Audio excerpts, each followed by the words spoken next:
Hello all, and welcome back. In today's video, we're going to see how to make easy and nutritious homemade banana oats cookies with chocolate and nuts. So let's get this video rolling. To begin, preheat your oven to 180 degrees Celsius or to 350 degrees Fahrenheit. You'll need 3 ripped bananas. Use a fork to mash the bananas, and after you've mashed for a minute or two, the bananas should become incredibly soft, almost like a baby food puree, and that's the texture we want. Add 2 cups of your preferred oats to the bowl and give that a stir. As you mix, the oats will begin to absorb the mashed bananas, and the mixture will thicken and become sticky.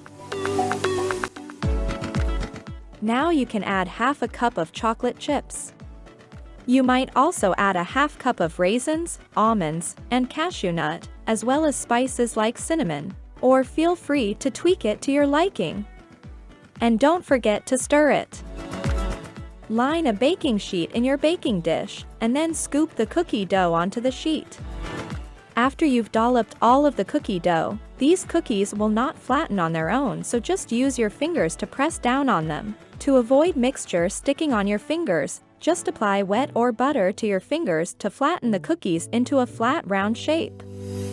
Now put the baking pan into the oven for 15 to 20 minutes, or until the edges are gently brown. They cook quicker than you know, so make sure to keep your eye on it. Allow the cookies to cool for a few minutes on the baking sheet before picking them up.